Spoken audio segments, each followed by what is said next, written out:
Essa é a apresentação no trabalho final da disciplina de aprendizado de máquina. O tema do trabalho é reconhecimento de movimentos artísticos. O movimento artístico é caracterizado por ideias comuns, data de criação, região, gama de cores e o tipo de traço utilizados. A motivação do trabalho foi criar uma ferramenta que conseguisse reconhecer movimentos artísticos em tempo real. Então, aqui no exemplo, a gente tem 3 sets de imagem. O primeiro é um set de imagens impressionistas, o segundo de imagens de op art. A ideia é passar as 2 primeiras para o classificador e ele teria que responder que o terceiro set de imagens é do movimento de op art. A base de dados eu coletei de 3 repositórios online de museus e complementei a base porque esses museus não tinham todos os movimentos que eu queria trabalhar com ferramenta de busca em massa no Google mesmo. Essas 25 mil imagens eu dividi em 6 períodos históricos, 25 movimentos e 183 artistas. Os períodos que eu estou abordando na história são todos, desde a pré-história até a pós-modernidade, passando pela antiga, a média, a moderna e a contemporânea. E eu escolhi 25 movimentos artísticos que eu considerei o mais importante. No caso da pré-história e história antiga, não tem movimentos, não tem nem artista na época, né? Então não é dividido em movimentos ainda. Ele começou a ser dividido em movimentos depois do Renascimento, da Idade Média. Então eu estou tratando como um movimento sozinho já, só a pré-história e a Idade Antiga, os dois são considerados movimentos no meu trabalho. A metodologia. A primeira etapa é a etapa de computação visual. A gente passa por extração de características mesmo. Como eu selecionei as características de cor e textura para o trabalho, eu selecionei os descritores Bic e Ansur para fazer respectivamente cor e textura. Aqui tem um exemplo então de uma imagem de op art. Na imagem 2 eu tenho a paleta de cores dela e a representação do histograma binário no final, depois do processo de iteração. A segunda etapa do processo, então, é o algoritmo de aprendizagem de máquina. Eu optei por usar o SVM. Com kernel radial, eu tentei usar o polinomial, mas o polinomial ele é específico para alguns tipos de problema, e no meu caso ele estava com um resultado próximo do linear. Não poderia usar o linear, porque não é um problema linearmente separável, apesar de que aqui nessa primeira imagem eu tenho a cor versus a textura do barroco e do impressionismo. Então, nesse caso aqui, como são dois movimentos muito diferenciáveis, seria fácil separar os dois. Mas aqui já na segunda imagem dá pra ver que não daria pra fazer isso com todos, né? Os problemas que eu tive nos testes preliminares já. Eu tive overfitting, assim que eu fui. Eu comecei com 3 classes muito distintas, mas assim que eu fui. Para 3 classes eu estava conseguindo um resultado ótimo. Para B, que estava com 98% de acerto. Mas eu fui inserindo mais classes, até que cheguei em 25 classes e ele estava já com. O B que chegou a 40% de acerto só. E o Answer estava próximo de 20%. Então o erro subiu muito com o aumento do número de classes.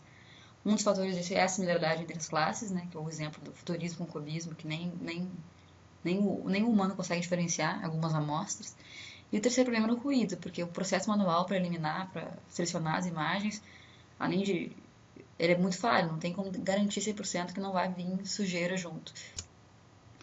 Então, eu utilizei técnicas de otimização. A primeira delas foi em Ensemblo com Early Fusion. Early Fusion é diferente do Late Fusion, que é o mais comum. O Late Fusion mais comum, ele é fusão. Eu treino vários classificadores diferentes na mesma base e faço a fusão do resultado deles. O Early Fusion é ao contrário. Eu pego todas as características que eu tenho e faço a fusão delas antes de passar para o classificador. Então, no meu caso, eu tinha Bic e Ansur. Inclusive, eu optei pelo Ansur, apesar dele ser antigo e ter um resultado pior. Já existiram descritores de textura melhores que o Ansur, como o Sazi. Eu optei pelo Ansur porque ele estava errando, ele estava acertando justamente onde o Bic estava errando. Então, eu acreditei que a complementação dos dois poderia aumentar a diversidade e oferecer um resultado melhor no final. A técnica de ensemble que eu utilizei foi a mais comum, que é a concatenação. Então, eu pego a saída do Bic e concateno com a saída do Ansur.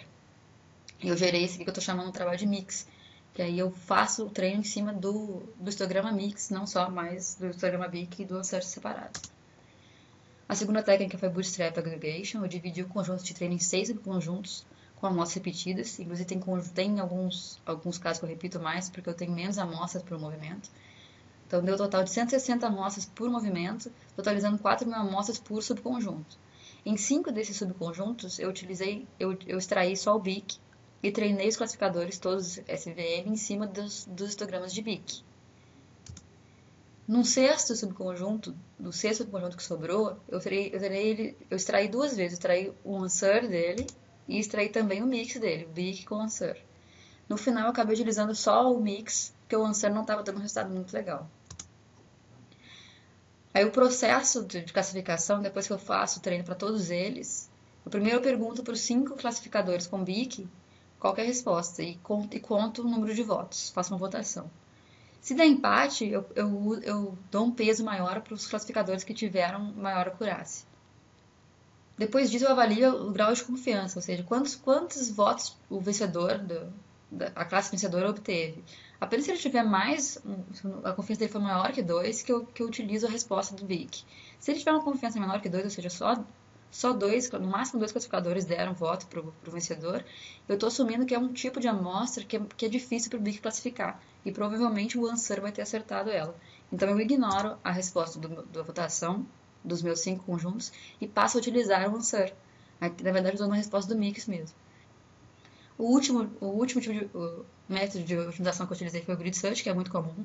É uma forma de definir os parâmetros para o classificador, passando um range de parâmetros que ele mesmo vai testando. Ele pega o treino, divide o treino e vai verificando qual que é o tipo de parâmetro que vai conseguir otimizar o resultado. O gama é o parâmetro que define o raio de influência de cada amostra. E o C é o parâmetro de troca. Estou trocando erros, a classificação errada, pela simplicidade do modelo.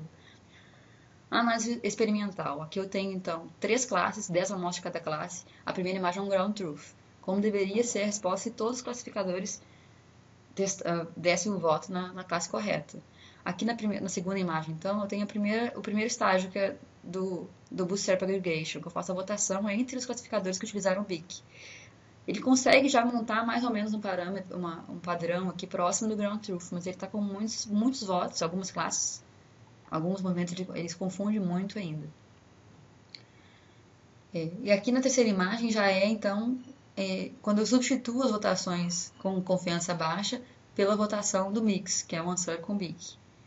E aqui a última imagem é a votação final que ele escolheu. Nesse caso aqui eram 15 amostras e ele cometeu 5 erros, né? Esses bolachinhos fora do padrão. No final, foram utilizadas 1000 amostras para o conjunto de teste de validação. Toda a validação foi feita com five-fold cross-validation. Aqui está separado, então, os 25 movimentos e totalização das 1000 amostras. São 160 amostras, não, são 40 amostras por movimento.